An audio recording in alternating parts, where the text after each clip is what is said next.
I gripped the cabin's garage door with both hands and heaved upward. The old metal shrieked along its rusty tracks, stuttering before it rolled to my chest. A breath of cool air drifted out, carrying the scent of dust and pine needles. Sunlight slid beneath the opening, tracing a pale line across the concrete floor. I reached higher, shoved harder. That's when she noticed me. Karen, power walking past like she always did. HOA badge bouncing on her neon sneakers as though it was part of her outfit. Her eyes snapped to the gleaming silver SUV hidden inside, the tarp slipping from its hood as the door rose. The thing looked untouched, fresh off a dealership lot. Plastic still wrapped the seats. Paper tags clung to the windows. I froze. Karen didn't. She gasped so sharply it sounded like a whistle and jabbed her finger like a traffic cop. "That's my car," she shrieked. "Step away. You're stealing my brand new SUV." No, I started, but she already had her phone out, thumb hammering 911 like she was trying to break it. "Emergency services? What's your situation?" A voice crackled through. Karen shouted into the speaker. "Lake Cedar Shores, Maple Loop, Cabin 12. There's a man, yes, a man breaking into my garage and stealing my SUV right now. Door's open. He's trying to take it." I looked at her, looked at the SUV, looked back at her. "This is my garage," I said, my voice thin, disbelieving, because I hadn't even known what was behind that stuck garage door, just that my late Uncle Ray never opened it. And now, here it was, a silver SUV gleaming in the dark like some strange animal, while Karen howled for the law. "What's your name?" The dispatcher asked. "Karen," she said proudly, like it was a title. "Vice President of the HOA. He's about to drive off. Send officers, he could be dangerous." "I'm not dangerous," I said, raising my hands like the dispatcher could see me through the trees. "Stay on the line," the dispatcher replied, calm as still water. "Can you describe the vehicle?" Karen's voice shook with fury, not fear. "Silver, paper tags, brand new. It's mine. I just posted in the neighborhood group this morning. I was picking it up today." "Everyone knows it."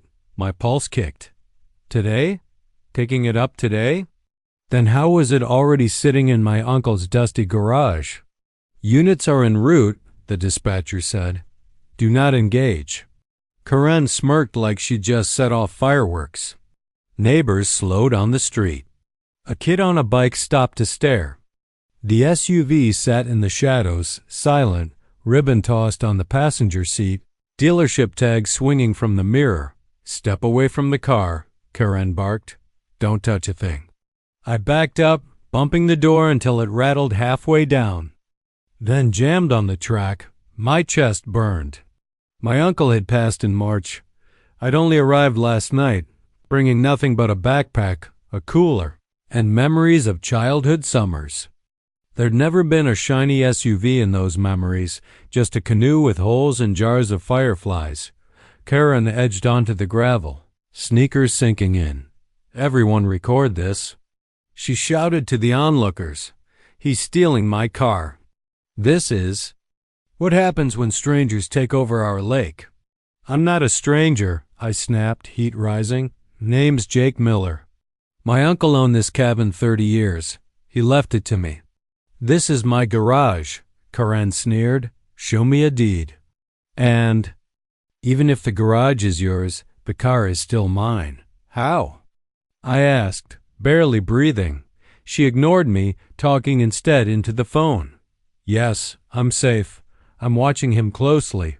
Brown hair, gray hoodie, jeans. He's trying to hotwire it right now." "Please hurry. I wasn't hotwiring anything." I was trying not to collapse. Then, faint but clear, a siren cried from down the road. Karen's face lit up. "They're coming," she announced, eyes locked on me.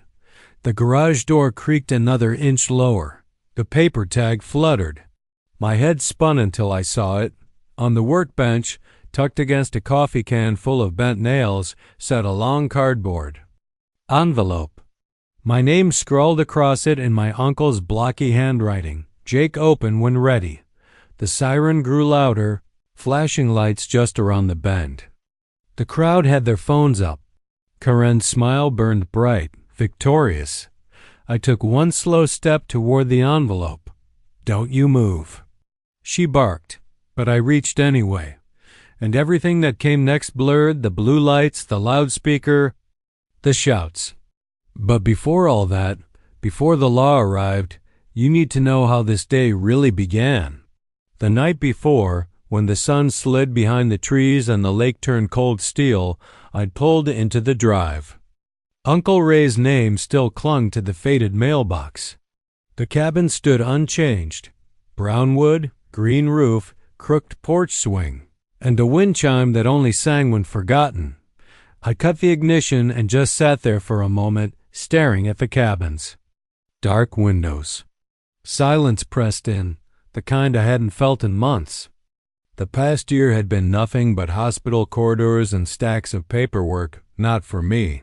But for Uncle Ray, he'd always been the fun grown-up when I was a kid. The one who showed me how to skip stones across the lake, who told me to gently catch spiders in a cup instead of squashing them. He never had children of his own just patience, tools older than me, and a laugh so contagious strangers would grin along. When my parents split and home felt like a storm tunnel, he'd pick me up and drive me out here. We'd sweep webs from the rafters, fish for bluegill off the dock, and eat bologna sandwiches on the porch. Sometimes he'd rest his heavy hand on my shoulder and say, "This place reminds you who you are, kid," even when illness came for him. Last winter, he stayed himself cracking jokes with nurses, asking about my job at the hardware store, teasing me about that garden gnome I broke as a kid. He started making me lists on yellow pads, how to winterize pipes, patch the canoe, clean the gutters. He wrote lake across the folder. He knew I'd inherit this place. In March, with the window open so he could hear the wind, Ray slipped away. When the lawyer called about the will, I didn't feel proud, I felt small, like the cabin was a jacket too big for me. Still, I promised myself I'd try to be what he believed in, steady, kind, useful when I could be. He was a man who helped strangers on the side of the road, tipped kids at the bait shop extra, kept promises without fanfare. So last night, stepping out of my car to the sound of a single note from the porch wind chime, I whispered into the dark, "I'll try, Ray." It felt silly, but it lifted something off my shoulders.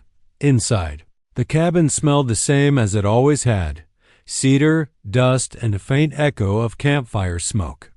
The furniture hadn't moved. My aunt's quilt still draped over the couch. The little wooden bear by the door still held the key bowl. But beneath it was a brass key I didn't recognize, heavy, with sharp teeth and a sticky note in block letters: Garage. I chuckled. Of course, you'd make me work for it. I made a sandwich, turned on the bedside lamp, and drifted off to the quiet slap of waves on the shore. Morning came bright and blue, a loon calling secrets across the water. Coffee in hand, I sat on the steps and watched the lake stretch awake. That's when I met the first neighbor. "Morning," a woman called, strolling slowly with a grocery bag. Her hair was white, her arms strong. She smiled like she'd been saving it all winter. "You must be Jake." "I am," I said, standing. "Let me carry that for you." "You can?" she replied, handing it over before I finished asking. "I'm Beth, 2 cabins down. Your uncle used to fix my leaky faucet. He'd grumble the whole time, then laugh at himself." "That sounds like him," I said softly. "I'll do my best to take his place if you need anything." Her eyes warmed. That would make him happy. Welcome home. Home.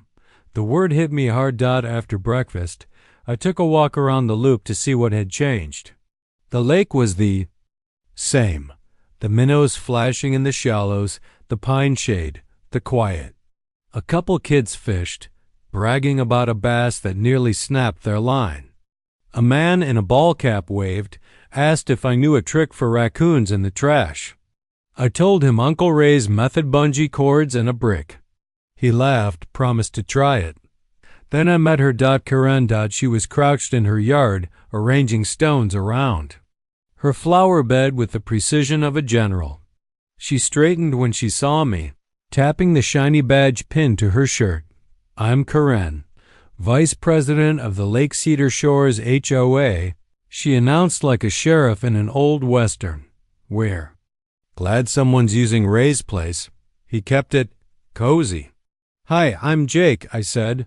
Yes, I know, she replied quickly. We keep detailed records. Her eyes flicked over me like she was checking for mud. A few things you'll want to keep your lakeside grass trimmed to regulation height. No flags except the stars and stripes, and sports banners only. On weekends, Karen continued, reciting rules like commandments. Trash goes out Tuesday mornings, must be in HOA-approved bins, and no overnight street parking. Clear? Got it, I said, because I didn't feel like wrestling with her checklist. I'm still getting settled. We all are, she replied, straightening proudly. Big boat parade tomorrow, and today my new car arrives. Very exciting. Congratulations, I offered honestly. It's the high-end trim. All the upgrades, silver. She smiled. Tightly. I posted in the neighborhood group for transparency. She said transparency like it was worth points on a scoreboard. Dealers dropping it near noon. Meeting me at my driveway, they have my number. Everything is coordinated. No confusion.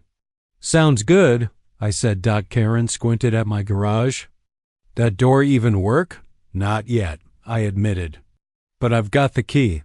I'll see what I can do. Make sure it's repaired properly, she said sharply. We don't allow safety hazards. Of course, I answered, satisfied. She bent back over her neat rows of stones. I left her and spent the rest of the morning helping neighbors. Freed a teen's fishing line from a branch. Carried Beth's second bag from her car.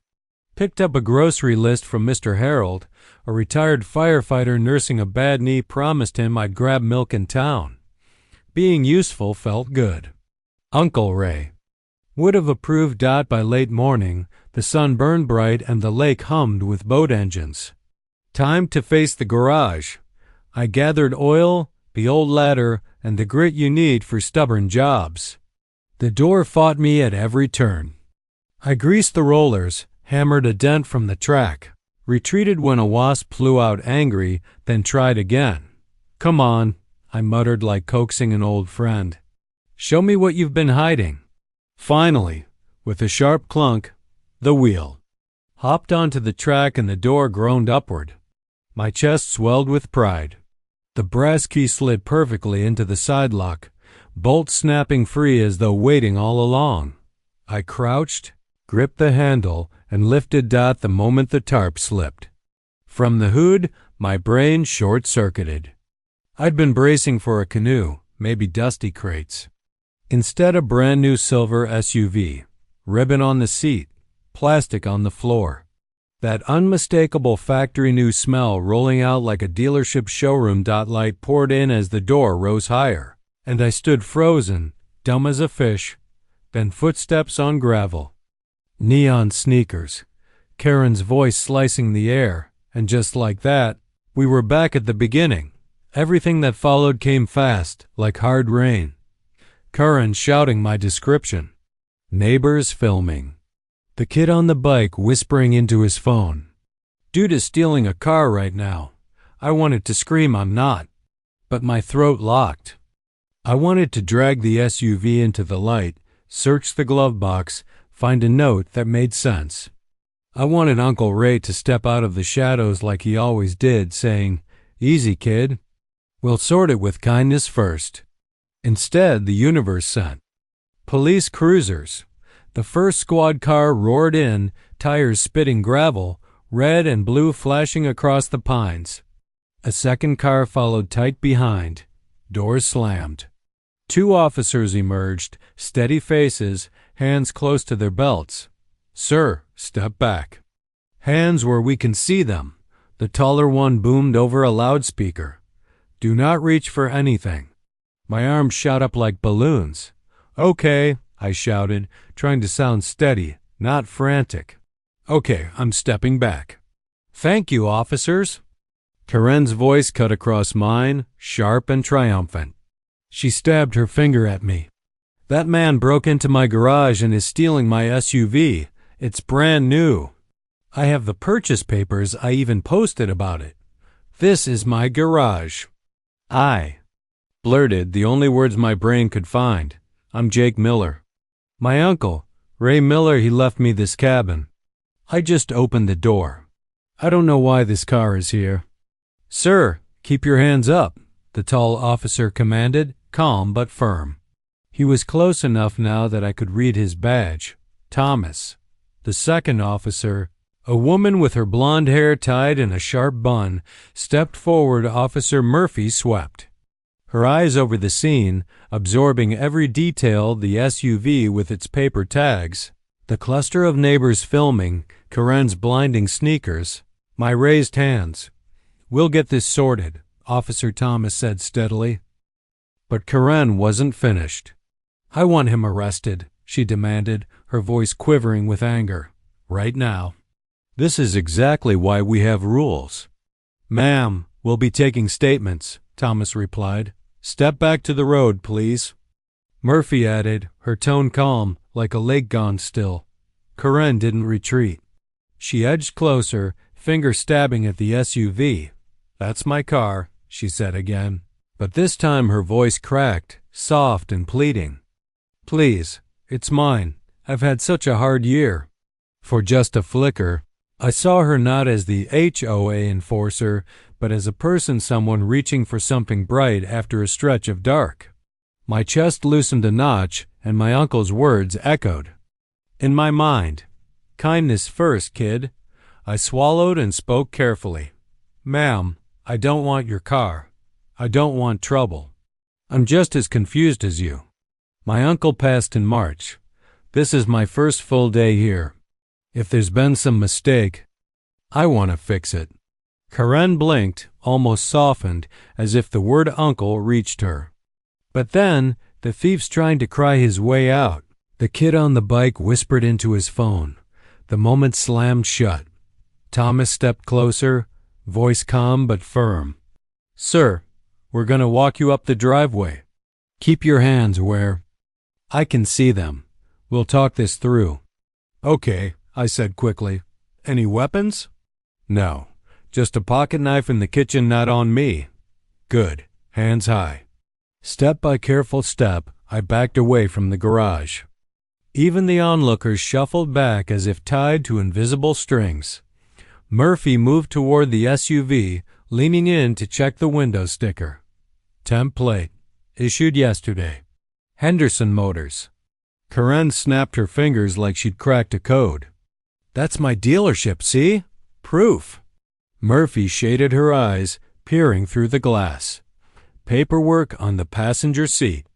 Looks like a contract." "I'll show you my copy," Karen blurted, already digging through her purse. "I have every document. I'm very organized." "Ma'am, hold off," Murphy said, steady as ever. Meanwhile, "Thomas asked me for ID. It's in my back pocket," I explained. "Can I reach for it?" He nodded once. Slowly, I pulled out my wallet and handed it over. He studied it, then lifted his gaze toward the cabin. "Mr. Miller," he said, "how long have you been here?" "Since last night." "Anyone else?" "With you?" "No, just me." "Do you have any idea why there's a brand new SUV in your garage?" "No," I said honestly. I was as shocked as anyone. "But there's an envelope inside. My name's written on it. My uncle used to leave me notes as a kid, kind of scavenger hunts. I was about to open it when—" I nodded toward the chaos. "Where's this envelope?" "On the workbench. Back corner." Murphy flicked her eyes toward the bench, then back. "At the vehicle." Sunlight crept forward, catching the chrome on the tire rim like someone turning up a spotlight. She reached for the driver's handle, testing the lock, and the SUV exploded in sound. The alarm screamed, headlights flashing, hazard lights strobing orange across the garage walls. The dog walkers jumped. The kid on the bike wobbled. Karen shrieked, then tried to recover, chin high like she'd meant for it to happen. Stay back. Thomas barked, arm shooting out flat. His voice cut sharper now. Nobody move, Murphy? He shouted over the noise. I didn't touch it, she called back. It armed itself. The scene fractured. Horns blared, lights strobed, and then two things happened at once. Karen darted forward, hand reaching as though touching the SUV would make it hers, and another cruiser barreled into the drive, gravel spraying. Its door slammed open. A fresh officer jumped out, hand already on his taser, eyes cutting sharp across the scene. Hands where I can see them. He barked as the alarm wailed, light bouncing wild across the pines. The shout cut through the chaos. Hands up, everyone.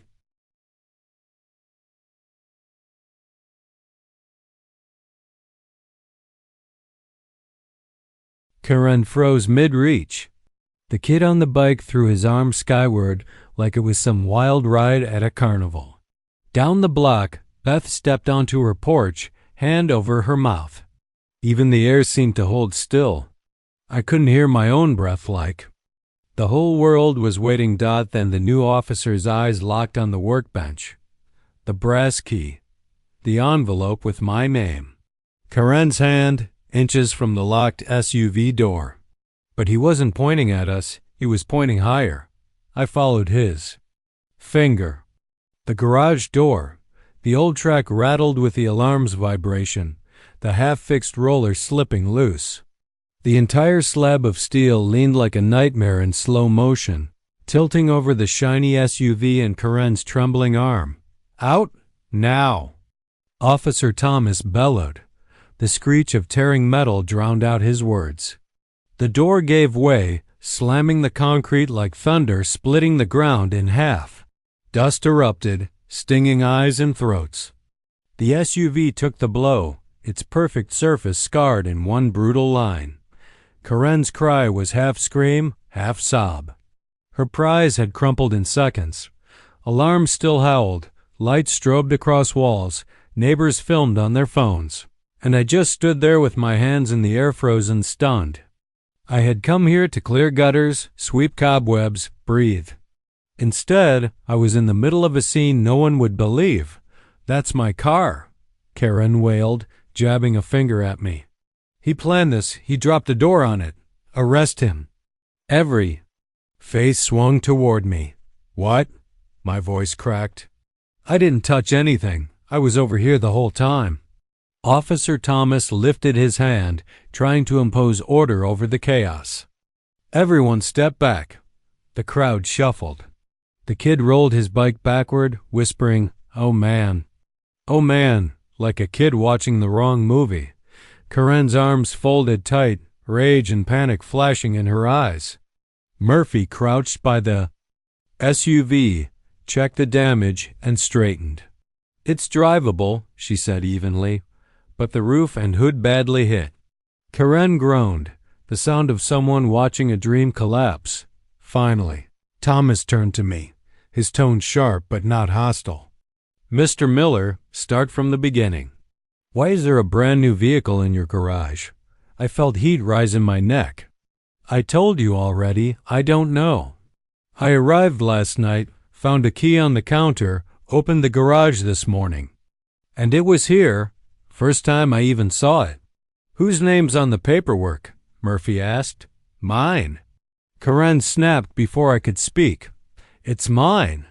Signed yesterday, dealer promised delivery today. I even tipped the driver online." "Then? Why?" Thomas leaned in, skeptical. "Was it parked inside his garage?"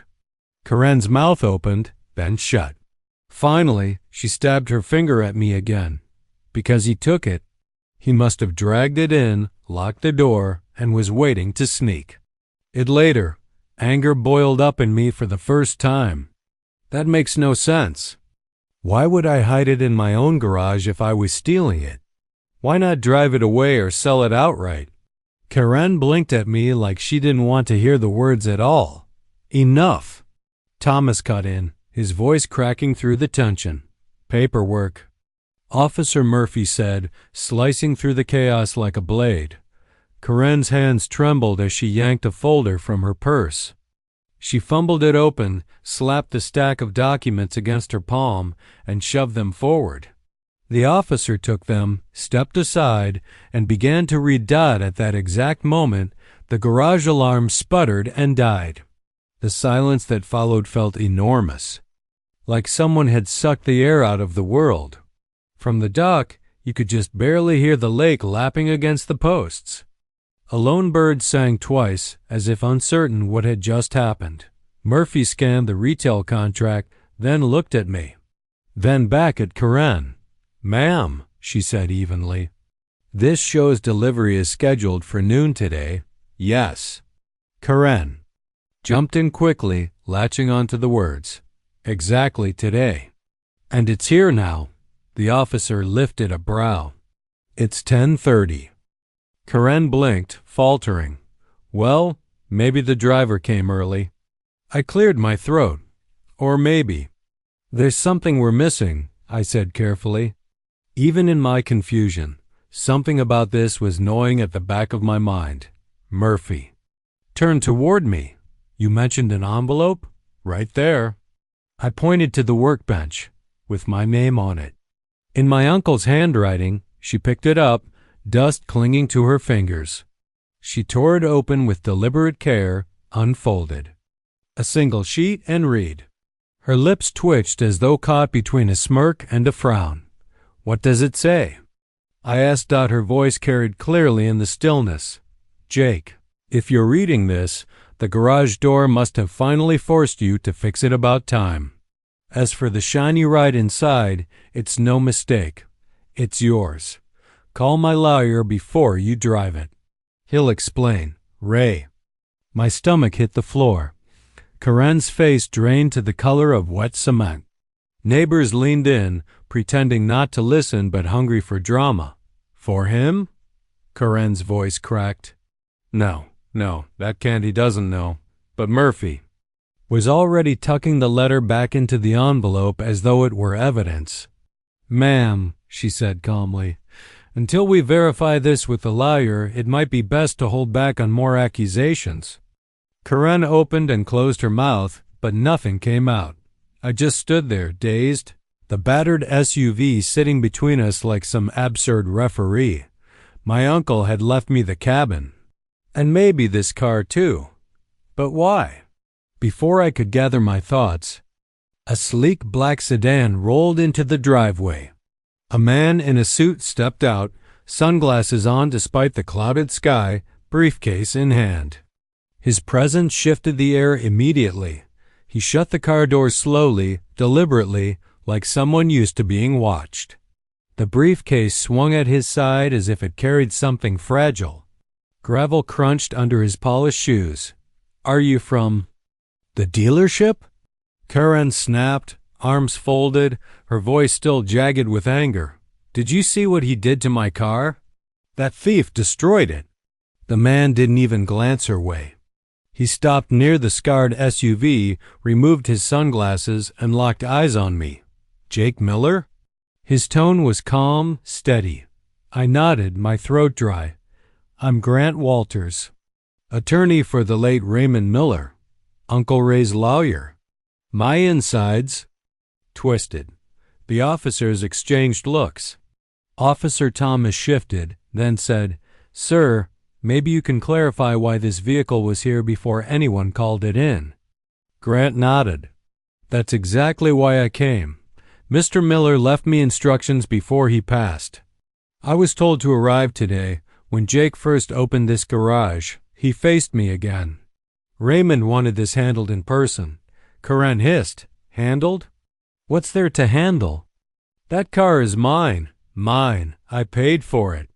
Grant tilted his head, unbothered. Did you? He asked, voice soft but cutting. Karen flinched. Of course I did. What are you implying? He placed the briefcase on the hood, ignoring the deep scratches. Without a second glance, snapped open the latches and pulled out a thick manila folder. The lawyer slid a paper out of the folder, angling it so the signature gleamed under the sun. Raymond Miller bought this SUV outright 3 weeks before his passing, Grant said evenly. The title, registration, and insurance are all in his name, with written instructions filed through my office. He turned the page toward me. And those instructions transfer ownership to his nephew, Jake Miller. The ground felt like it shifted beneath me. Karen's jaw literally dropped. She glanced between me, the folder, the lawyer, and the officers as if waiting for someone to shout that it was all some mix-up. No. She whispered, shaking her head. That's impossible. I saw it online. The dealership had it listed. I put a deposit down. Grant closed the folder with deliberate calm. The listing was an error. Raymond had already purchased the vehicle and asked for a private hold until delivery. Someone at the dealership must have assumed it was still available. He finally met Karen's eyes. Whoever told you otherwise was mistaken. By then, the lawyer had left with the documents. The officers had filed their report and gone, and the neighbors drifted back to their dinners.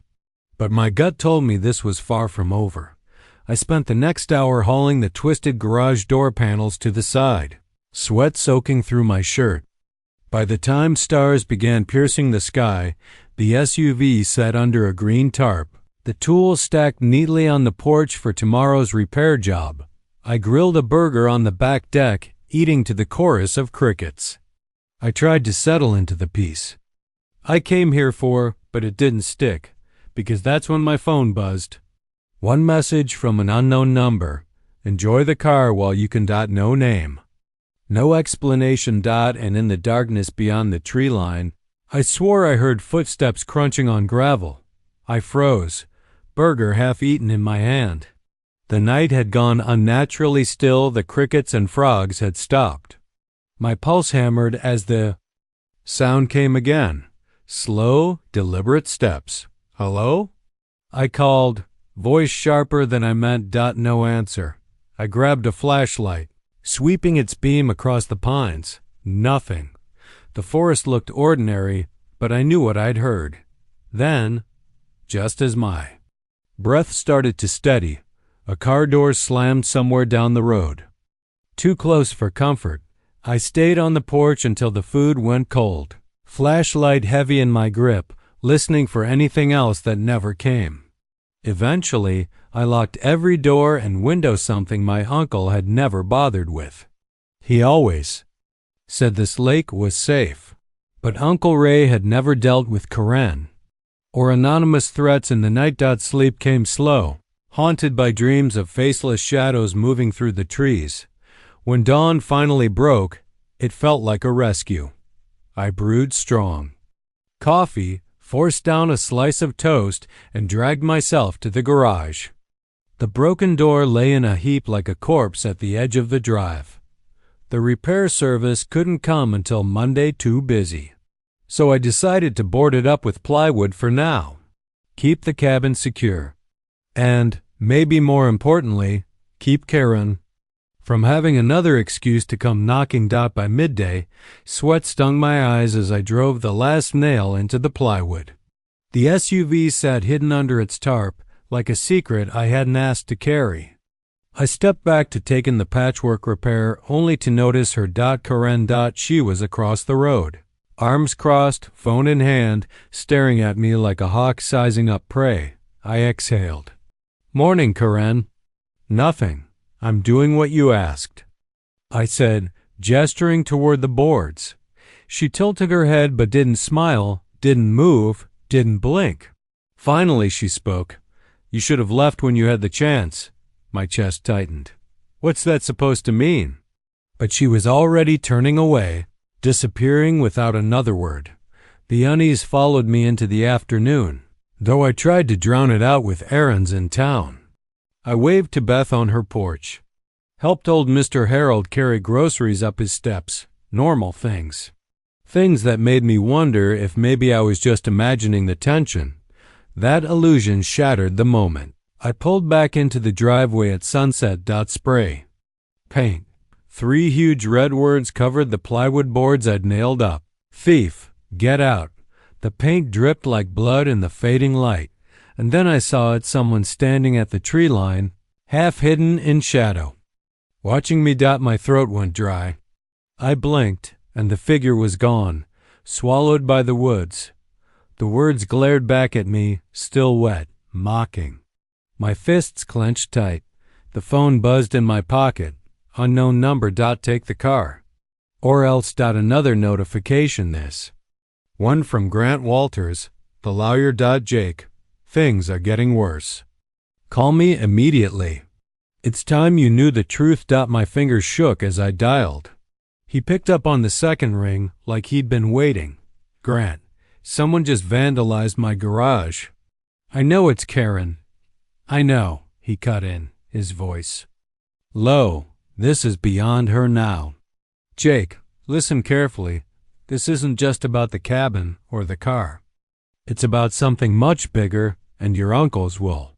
It wasn't as simple as I told you. What are you talking about? Bigger than this? She's threatening me. His tone dropped. Karen isn't just some angry neighbor.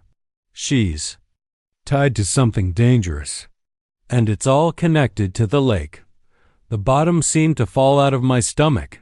The lake? What does she want from me? I'll explain everything when I get there. Don't confront her. Don't go anywhere. Alone. My team is already moving, and I'll be there by morning. The line went dead. I stood in the driveway, the phone heavy in my hand, the spray-painted words screaming from the boards. The cabin no longer felt like a safe place. It felt like a trap. And in the distance, somewhere in the dark beyond the pines, I could feel Karen, watching, waiting. This wasn't over. Not even close. The woods behind me whispered, branches shifting as if something or someone was moving through them.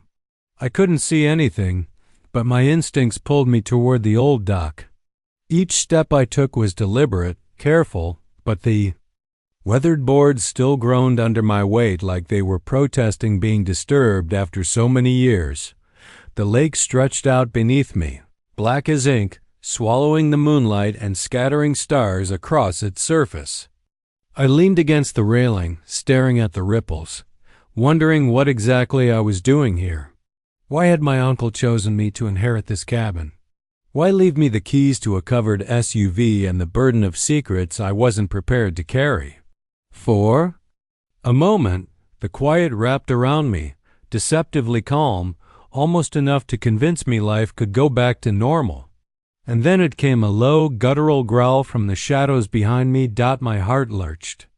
I spun around, scanning the tree line. Nothing, no movement, no sound, just an oppressive stillness pressing against my ears. I told myself it was probably an animal, a raccoon, maybe a deer. But the longer I stood there, the more I felt the air tighten, heavy, like unseen eyes were locked on me. Then light. A sudden beam slicing through the darkness, weaving through the trees. It moved steadily closer. I froze, torn between running and hiding, as a tall figure emerged, flashlight in hand. He carried himself like someone used to hunting, used to chasing. Things down. My stomach nodded. He stepped into the clearing, the beam sweeping over the ground until it landed on the cabin in the distance. I could finally see him clearly. Broad shoulders, hard jaw, eyes that didn't match the calm night around us. And then the light shifted straight at me. I raised a hand against the glare. Who the hell are you? He barked, his voice rough. Trained by years of authority. I hesitated. My mouth went dry. I'm Jake, I stammered. What about you? He lowered the beam slightly, enough for me to see his face. You Jake Miller? I nodded slowly, the dock suddenly feeling like a trap with no escape. "Name's Mike," he said flatly. "And I'm here on business." "Not yours, but you're standing in the middle of it." My pulse spiked. "What business?" He gave a short, cold laugh.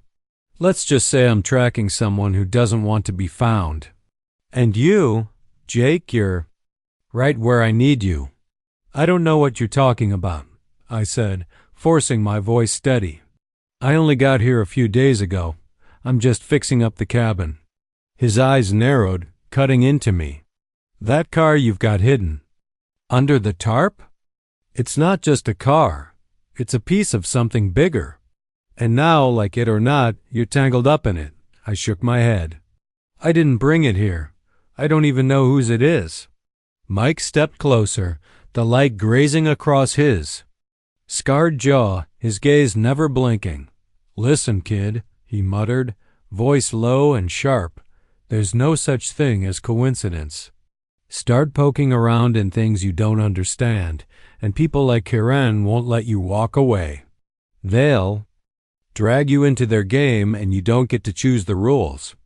The words landed like a punch, heavy and final.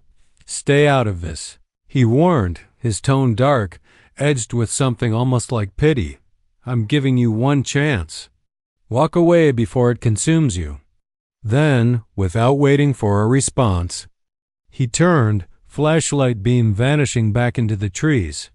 I stayed frozen, listening to his footsteps fade into the night. But the silence that followed wasn't the same.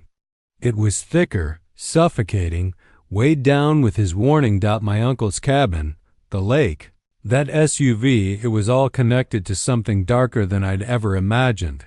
And whether I liked it or not, I was already part of it. By dawn, pacing the cabin walls, I knew I couldn't just sit back and wait for the storm to hit. I needed answers. About Karen, about Mike, about what I had been dragged into. So I grabbed my phone and sent Grant a message. "We need to meet. I'm coming into town." No reply. But waiting wasn't an option anymore. The morning light broke over the lake, calm and glassy, almost mocking in its stillness. A peace that wasn't real. Not anymore. The weight of it all pressed harder with every step I took down the road. By the time I reached the edge of town, it felt like I was dragging a boulder behind me. The streets were just waking shop lights flicking on, shutters opening, the sweet smell of fresh bread drifting from the corner bakery. Any other day, it would have felt warm, comforting, but not today. Not with Karen and Mike lurking somewhere. In the background, waiting for me to slip, I pulled into the town's only coffee shop, parked, and walked inside. The bell over the door chimed, the barista smiled, but it barely registered. My attention was locked on the man in the far corner, Grant Walters. His briefcase was open, papers spread across the table, his face creased with tension. When he noticed me, he gestured me over, no trace of friendliness in his expression. "Jake," he said flatly, voice stripped of warmth. I slid into the seat across from him. "I need answers, Grant. What the hell is going on? Why are Karen and Mike pulling me into something I don't understand?" He scanned the room first, then leaned in, his tone dropping low. "It's bigger than you think, Jake. This isn't just about a cabin or some vehicle. It goes way back." A knot twisted in my stomach. Back how? What does Karen want from me? Grant's eyes darkened. "Your uncle wasn't just some guy with a lake house. Ray had ties, business dealings no one ever talked about. And Karen? She's not just some HOA president with too much time on her hands. She's tied into something larger, something hidden. And she'd do whatever it takes to keep it that way." I blinked, trying to make sense of it. "Hidden how? What kind of network are we talking about?" Grant's gaze flicked toward the door before lowering his voice even further. "It's about land, power, control. People like Karen use whatever means they can, legal or not, to stay on top. Your uncle's property is part of that game. Whether you like it or not, you're holding a piece of what they want." The words hit me like a sucker punch. So she's running a scam? He nodded. Exactly. And you're standing in the middle of it. I leaned back, my mind spinning. But why drag me into this? Why leave me the car, the cabin? Why not keep it hidden? Grant rubbed his chin, thoughtful. That's the piece we don't have yet. Ray must have had a plan. Maybe even left instructions. But whatever he knew, it's tied to you now. The heaviness of his words sank deep into me. So what am I supposed to do? For now, he said, voice sharp but measured, you stay quiet. You don't provoke Karen, and you don't go poking around on your own. My team's digging deeper, but it'll take time. Time? I echoed, frustration cutting through my fear. How much time do we have? Grant shook his head slowly. Not much. The longer Karen believes she's winning, the more dangerous she becomes. A chill crawled up my spine. And if I don't play along? If I push back? His eyes locked on mine, cold and unflinching. Then she makes sure you regret it. Jake should go as far as it takes. I stood up, my legs unsteady, heart pounding. I won't let her win. Grant's hand gripped my shoulder, firm, steady. I know you won't, but right now, survival means being smart. Let me handle this. I wanted to argue, to storm back to the cabin and rip open every secret Karen was hiding. But something in Grant's eyes stopped me. Fine, I muttered. I'll keep my head down, but I'm not backing out, not this time. He gave a small nod, his expression softening. Just slightly. Good. Go home. Rest. I'll be in touch. I left the cafe, his warning still echoing in my head. Karen wasn't just a nosy neighbor. She was part of something darker. And somehow, my uncle had put me right in the middle of it. Back at the cabin, exhaustion hit me like a wall. But even as I collapsed onto the bed, one thought burned clear in my mind. This was only the beginning. The sun was sinking, shadows stretching across the yard as the evening chill set in. I glanced at the plywood boards nailed across the garage door and the SUV hidden beneath the tarp. But when I pushed open the cabin door, I stopped cold. The kitchen was dark. On the counter sat a single note, the kind that makes your blood run. Cold, printed in bold letters. You have one chance to leave. Don't make the wrong choice. And below it, scribbled in jagged handwriting, you're in over your head. Get out before it's too late. For a moment, my heart stopped. Whoever had left this message wasn't bluffing. They knew me, knew where I was, and wanted me to feel trapped. I scanned the room, no broken locks, no smashed windows. Yet somehow, someone had been inside, watching, waiting. I crumpled the note in my fist and tossed it in the trash, but the words clung to me like a shadow. Get out before it's too late. A warning. A threat. Either way, I couldn't ignore it. Backing down wasn't an option anymore. If I wanted answers, I'd have to dig them up myself. I grabbed my phone and shot a message to Grant. Something's wrong. I'm not letting this go. A few minutes later, his reply buzzed back. Jake, stop. You're pushing too far. Let me handle this. But I couldn't. Not now. I stuffed the phone in my pocket and peered out the window. Across the road, Karen's cabin sat in the dark, her driveway empty. Too quiet. Too still, pulling on my jacket. I stepped into the night air, the cold biting deeper with every breath. Gravel crunched under my boots as I crossed the yard. I couldn't shake the urgency clawing at me. Something was happening, and I needed to see it. The woods behind her house were thick, swallowing sound and light. That's when I spotted it, a faint glow flickering near her back door. Not a porch light. Not a lamp. A small shifting beam like someone searching in the dark. I crept closer, crouching low. My pulse hammered in my ears. The light moved again lower this time.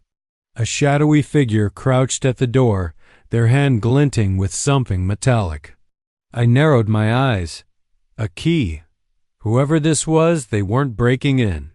They were unlocking the door. My chest tightened. Karen was gone. This person wasn't supposed to be here. Without thinking, I made my choice. I stepped out from behind the tree, moving toward the cabin. No plan. No backup. Just instinct. And then, as the ground crunched beneath my boot, the figure turned and froze. The night had swallowed the last traces of daylight, leaving the woods cloaked in shadows. My boots crunched softly on the gravel as I edged closer to the cabin across the road.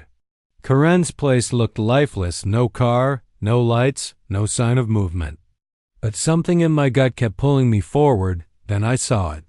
A faint glow low to the ground near the back door. Not a lamp. Not a porch light. It was the kind of glow you get from a flashlight, quick and deliberate. Someone was searching for something. I crouched behind a tree, holding my breath as I watched the beam flicker. A figure emerged, half hidden in the dark. They knelt by the door, hand moving carefully. That's when I caught a glint of metal. A key sliding into the lock. My heart slammed in my chest. Whoever this was, they weren't breaking in. They had access. I stepped forward, pulse racing. But before I could call out, the figure turned. It was Karen. She stood there, eyes fixed on me, her face unreadable. The door hung slightly open behind her, warm light spilling into the night. "What the hell are you doing here?" she whispered, the key still dangling from her hand. I froze, words catching in my throat. She didn't look shocked. She didn't even look angry. It was almost like she'd been expecting me. "You shouldn't have come, Jake," she murmured, voice low and steady. "You had your chance to walk away. Now it's too late." A chill spread through me. "What are you talking about? Why are you doing this?" Her laugh was soft but cold. "I tried to give you an exit. You ignored every warning. Now you're tangled in this mess and there's no pulling back." "Not anymore." Before I could answer, the growl of an engine broke the silence. Headlights pierced through the trees as a black sedan rolled up the road. Karen's eyes darted toward it, her expression hardening. "You're not the only one playing this game, Jake," she hissed. "And you're not the only one who knows how to threaten." The car slowed to a stop in her driveway. The engine cut off with a low purr. My chest tightened as the driver's door swung open. A tall man stepped out, broad-shouldered, his presence heavy in the night. I ducked behind the trees, my breath shallow. Then I saw his face. Mike. The same man who had cornered me the night before with a warning I hadn't taken seriously. From where? I hid. I could hear fragments of their voices. Karen's urgent, sharp. "He's digging too deep. If he learns any more," Mike's reply was a low growl. "It's too late. We end this now." My stomach dropped. They weren't talking about anyone else. They were talking about me. I gripped the rough bark of the tree, forcing myself to stay still. My world had just tilted on its axis. This wasn't about a stolen car anymore. It wasn't even about Karen. Whatever was happening here was bigger, dangerous. And I was in the middle of it. I couldn't run to the cops. I couldn't lean on Grant. The only person I could rely on was myself. And if Karen thought she had me trapped in her game, she was wrong. I was going to find out the truth and maybe, just maybe, turn the whole thing back on her. I kept to them. Shadows on my way back to the cabin, every step heavy with the weight of what I'd overheard. My mind raced with one thought: I had to get ahead of them before they decided my fate for me. On the porch, I slipped the brass key into the lock, the metal cold against my hand. The door creaked open, and the silence inside wrapped around me, familiar but hollow. Tonight, it felt less like a refuge and more like a trap waiting to be sprung. I didn't waste time. Crossing to Uncle Ray's old desk, I yanked open drawers I'd ignored for years. Stacks of receipts, yellowed notes, and brittle letters spilled across the wood. My pulse hammered as I searched, desperate for anything that could explain what Karen and Mike were hiding, and then I saw it. A folder, thick, stamped in fading ink with one word, "Confidential." My hand shook as I pulled it free. The latch snapped open with a metallic click, and the contents spilled into the light. Not random papers, plans, contracts, blueprints, but it wasn't just about this cabin or the lake house. It was about land. Lots of it. And a deal with Ray's name tangled deep inside.